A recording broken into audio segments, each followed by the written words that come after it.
Hi friends, welcome to big topic. இந்த வீடியோவில் நம்ம பார்க்க போகிறது நேற்று பிஜேபி சேர்ந்த மாநில தலைவர் திரு அண்ணாமலை அவர்கள், அடுத்ததாக தமிழிசை சவுந்தரராஜன், இவங்க எல்லாரும் பிஜேபியில் இருக்கிற நிறைய பேர் சேர்ந்து பார்த்தோன்னா ஒரு விஷயத்தை பண்ணியிருந்தாங்க. அது கூட வைரல் ஆச்சு. என்ன அப்படின்னா, மும்மொழி கொள்கைக்கு ஆதரவு தெரிவிக்கும் விதமாக எல்லாருமே ஒரு போர்டில் சைன் பண்ணி எங்களுக்கு தங்களோட ஆதரவை தெரிவிச்சிட்டு இருந்தாங்க.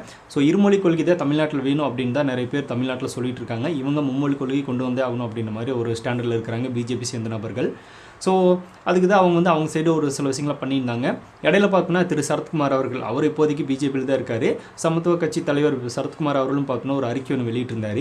அந்த அறிக்கைக்கு நம்ம ஆல்ரெடி நிறைய பதில் சொல்லியாச்சு. இதை பற்றி பேசிகிட்டு இருந்தவங்களுக்கு ஆல்ரெடி நம்ம இருமொழி கொள்கை தான் தமிழ்நாட்டில் வேணும், மும்மொழி கொள்கைன்றது இப்போதைக்கு அவசியம் இல்லை அப்படின்னு சொல்லி நம்ம பல வீடியோஸ் பார்த்துட்டோம். ஸோ இப்போது அதில் அவர் சொல்லியிருக்கிற ஒரு முக்கியமான பாயிண்ட் பார்த்தோன்னா எனக்கு ரொம்பவே பிடிச்சிருந்துச்சு. அதை நம்ம திமுக கிட்ட கேள்வியாக கேட்கலாம், அதில் ஒரு தவறும் இல்லை. ஸோ அதை பற்றி தான் நம்ம பார்க்க போகிறோம். ஃபர்ஸ்ட் அவர் என்ன சொல்லியிருக்காரு அப்படிங்கிறத நான் வாசிச்சிடுறேன்.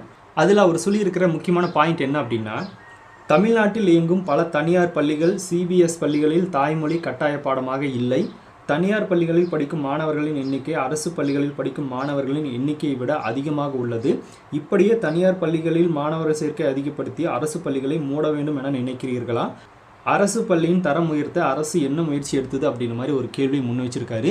ஸோ இது பார்த்தோன்னா அவர் கேட்கக்கூடியது திமுகவை நோக்கி தான் கேட்குறாரு. நம்மளும் கூட கேட்கலாம், திமுக அதிமுக அப்படின்னு இவங்க எல்லாருமே கேட்கலாம். ஸோ இப்போ இருக்கிற சுச்சுவேஷன்லாம் பார்த்தோன்னா கவர்மெண்ட் ஸ்கூலுக்கு அதிகமான ஸ்டூடெண்ட்ஸ் இருக்காங்களான்னா இல்லை, தனியார் ஸ்கூல் தான் பார்த்தோன்னா அதிகமாக போயிட்டுருக்காங்க. அதாவது பார்த்தோன்னா ஒரு சில கிராமங்கள் இருக்கிற சின்ன சின்ன ஸ்கூல்ஸ்லாம் பார்த்தோன்னா பெரிய அளவில் ஸ்டூடெண்ட்ஸே கிடையாது. ஸோ அந்தளவுக்கு பார்த்தோன்னா கவர்மெண்ட் ஸ்கூலில் ஸ்டூடெண்ட்ஸ் கம்மியாக இருக்குது. ஆனால் தனியார் ஸ்கூலில் பார்த்தோன்னா அதிகமாக இருக்குது அப்படிங்கிறத அவர் சொல்கிறாரு. இது ஒரு பாயிண்ட்டு. அதுக்கப்புறமா ஒரு சில சிபிஎஸ்சி ஸ்கூலில் பார்த்தோன்னா தமிழ் பாடம் கட்டாயமாக இல்லை அப்படின்ற போக்கும் போயிட்டுருக்கு. இன்னும் ஒரு சில பேர் பார்த்தோன்னா அங்கே தமிழில் பேசினா கூட ஃபைன் போடுற அளவுக்கெல்லாம் சில ஸ்கூல்ஸ் எல்லாம் இருக்குது. ஸோ அந்த அளவுக்கு நடந்துட்டு தான் இருக்குது. இதுக்கெல்லாம் கவர்மெண்ட்டு தமிழ்நாடு அரசியாக எந்த ஒரு முயற்சியும் எடுக்கல, மும்மொழி கொள்கை மட்டும் எதிர்க்கிறாரு அப்படின்ற ஒரு கேள்வி இவர் கேட்டிருக்காரு.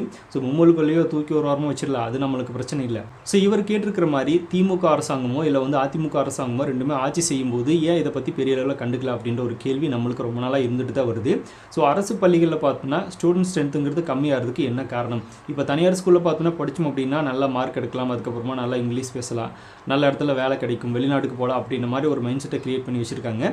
ஸோ இதை மேம்படுத்துறதுக்காக அரசு என்ன முயற்சி எடுத்திருக்கு அப்படின்ற ஒரு கேள்வியை அவர் எழுப்பியிருக்காரு. கல்விக்கு திமுக அரசு பார்த்தோன்னா முக்கியத்துவம் கொடுக்குது அப்படின்னு தான் பேசுதா, நான் இதெல்லாம் பண்ண மாட்டேங்கிறது அப்படின்றது இவர் சொல்கிறதுக்காகலாம் நம்ம சொல்ல கிடையாது. ஆல்ரெடி நிறைய டவுட் நம்மளுக்கும் இருக்குது. இதை பற்றின கேள்விகளும் போயிட்டு தான் இருக்குது, அதில் ஒரு மாற்றம் இல்லை. ஸோ அந்தளவுக்கு கவர்மெண்ட் ஸ்கூலில் தரம் உயர்த்துக்காக இவங்க என்ன பண்ணுறாங்க அப்படிங்கிறத கேள்வி. இன்னும் சில இடங்களில் பார்த்தோம், சில இடங்களில் கிடையாது, பல இடங்களில் பார்த்தோன்னா இந்த லைப்ரரி அப்படிங்கிறது பார்த்தோன்னா க்ளோஸ்லேயே தான் இருக்குது. புத்தகங்களெல்லாம் கூட பார்த்தோன்னா அந்தளவுக்கு துருப்பிடிச்சிருக்கும், அந்தளவுக்கு பார்த்தோன்னா மக்கி போயிருக்கும், அந்தளவுக்கு பார்த்தோன்னா போயிருக்கு. ஸோ அதுவும் பார்த்தோன்னா இவங்க ஏன் சரி பண்ணல அப்படின்னு நிறைய கேள்விகள் எழுந்துட்டு தான் இருக்குது.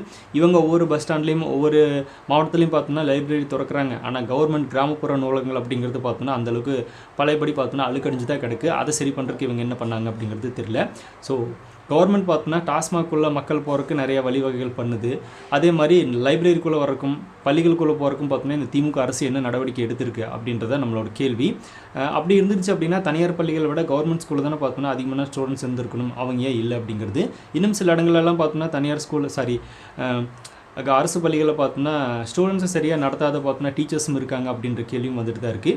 ஸோ இதுக்கெல்லாம் பார்த்தோன்னா பெரிய அளவில் திமுக எந்த ஒரு ஸ்டெப்பும் எடுக்காமல் இருக்குது அப்படின்றத குற்றச்சாட்டாக வச்சுட்டு இருக்காங்க. ஸோ இதுக்கு கண்டிப்பாக திமுக பதில் சொல்லி தான் ஆகணும். மும்மொழி கொள்கை அப்படிங்கிறது திமுக ஆதரிக்கல எதுக்குது அப்படின்றக்காக நம்ம திமுகவுக்கு சப்போர்ட் பண்ண ஓகே இல்லைன்னு நம்ம சொல்லலை. ஆனால் எல்லா விஷயத்துலையுமே பார்த்தோன்னா திமுகவுக்கு நம்ம சப்போர்ட் பண்ண முடியாது. இப்போ எல்லா கட்சிகளுமே தான் பார்த்து திமுக எடுத்திருக்கிற அந்த நிலைப்பாடை தமிழ்நாட்டில் மும்மொழி கொள்கை வேணாம் அப்படின்னு எல்லாருமே பார்த்தோம்னா எடுத்திருக்கு. அதனால் திமுக மட்டும் இதில் சம்மந்தப்பட்டது கிடையாது, எல்லா கட்சிகளும் சம்மந்தப்பட்டிருக்கு, தமிழ்நாடு மக்களும் சம்மந்தப்பட்டிருக்காங்க. ஸோ தமிழ்நாடு மக்கள் அப்படிங்கிறதுங்க ஹிந்தி எதிர்க்கிறாங்க அப்படிங்கிறதுலாம் கிடையாது, ஹிந்தி திணிக்கிறத நாங்கள் எதிர்க்கிறோம் அப்படின்னு தான் சொல்கிறாங்க. அதே மாதிரி தான் கட்சிகளும் சொல்லிட்டு இருக்கு. இதே கவர்மெண்ட் தான் தனியார் பள்ளிகளை நடத்துறதுக்காகவும் பார்த்தோம்னா அவங்ககிட்ட பர்மிஷன் கொடுக்குறாங்க. அதே மாதிரி மும்மொழி கொள்கையில் பார்த்தோம்னா ஹிந்திக்கு ஆதரவு கொடுத்துருக்காங்க. அதாவது விருப்பப்பட்டவங்க கற்றுக்கலாம் அப்படின்ற மாதிரி ஒரு ஆப்ஷன் இருக்குது, அது இல்லாமல் கிடையாது. ஆனால் பார்த்தோம்னா என்ன சொல்கிறது, கவர்மெண்ட் ஸ்கூலோட தரத்தை உயர்த்தாமல் தனியார் பள்ளிகளுக்கு பர்மிஷன் கொடுத்துட்டே இருந்தாங்க அப்படின்னா தனியார் பள்ளிகள் தான் அதிகமாகுமே தவிர கவர்மெண்ட் ஸ்டூடெண்ட்ஸ் அப்படிங்கிறது ஸ்ட்ரென்த்து கம்மியாக தான் ஆகும். ஸோ அதுக்குண்டான தரத்தை பார்த்தோம்னா தனியார் பள்ளிகள் லெவலுக்கு ஏற்றுறதுக்கு கவர்மெண்ட் என்ன பண்ணிட்டு இருக்கு அப்படின்ற ஒரு கேள்வி எல்லாரும் முன்னாடியும் வைக்கப்பட்டு தான் வருது. ஸோ இதுக்கெல்லாம் திமுக ஆட்சி பார்த்தோம்னா கண்டிப்பாக பதில் சொல்லி தான் ஆகணும். இது சரத்குமார் அவர்கள் கேட்டார் அப்படின்றதுக்காகலாம் கிடையாது. நம்மளே பார்த்தோம்னா நிறைய டைம் இதை பற்றி யோசிச்சிருப்போம், பல பேர்கிட்ட பேசியிருப்போம் அப்படின்றத நம்மளும் பார்த்தோம்னா யோசிச்சுட்டு தான் இருக்கோம். ஸோ அதனால் திமுக இதுக்குண்டான ஒரு பதிலை சொன்னால் கரெக்டாக இருக்கும். தமிழக வெற்றி கழகம் ஆட்சிக்கு வந்ததுக்கப்புறமா இதுக்குண்டான ஒரு ஸ்டெப் எடுப்பாங்க அப்படின்ற மாதிரி ஒரு நம்பிக்கை இருக்குது. எப்படின்னா விஜய் அவர்கள் பார்த்தோம்னா சில படங்களெல்லாம் கல்விக்கும் சரி மருத்துவத்துக்கும் சரி முக்கியத்துவம் கொடுத்து தான் எடுத்திருப்பார். அதனால் அவர் ஒரு ஆட்சிக்கு வந்துட்டார் அப்படின்னா கண்டிப்பாக இந்த மாதிரியான பிரச்சனைகள் நடக்காமல் தடுக்கிறதுக்கு வாய்ப்புகள் இருக்குன்னு தோணுது.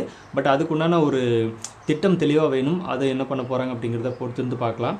அதுக்குள்ளே பார்த்தோம்னா விஜய் அவர்கள் ஜெயிச்சிட்டாரா சிஎம்மான மாதிரியே பேசுவாங்க அப்படின்னு சொல்லுவாங்க. ஜெயிக்கிறதுக்கு தானே கட்சி ஆரம்பிச்சிருக்கோம். ஜெயிச்சதா பார்த்தோம்னா கண்டிப்பாக அந்த மாதிரியான ஒரு சம்பவங்கள் நடந்தால் நல்லது தானே, அதை தான் நம்ம சொல்லுவது, வேறு ஒன்றும் கிடையாது. ஸோ இந்த ஒரு டாப்பிக்கு நீங்கள் எப்படி பார்க்குறீங்க? ஸோ திமுக அரசு இதுக்கு கண்டிப்பாக என்ன மாதிரியான ஒரு ஸ்டெப் எடுத்திருக்கு, இல்லை எடுக்க போகுது, இல்லை எடுக்கணும் அப்படின்னு ஒரு கண்டனம் கூட பார்த்தோம்னா நம்ம தெரிவிக்கலாம். ஸோ நீங்கள் என்ன நினைக்கிறீங்க இதை பற்றி அப்படிங்கிறத கமெண்ட்டில் ஷேர் பண்ணுங்கள். அப்படியே நம்ம இன்ஸ்டாகிராம் பேஜ் லிங்க் டிஸ்கிரிப்ஷனில் இருக்க யாராவது ஃபாலோ பண்ணணும்னு நினச்சிங்க அப்படின்னா செக் பண்ணி ஃபாலோ பண்ணிக்கோங்க. அப்படியே நம்ம சேனல் யாராவது சப்ஸ்கிரைப் பண்ண வந்தால் மறக்காமல் சப்ஸ்கிரைப் பண்ணிக்கோங்க. நிறைய big topics, political news, trending news, cinema updates அப்படின்னு நிறைய நம்ம சேனலில் தொடர்ந்து வரப்போகுது.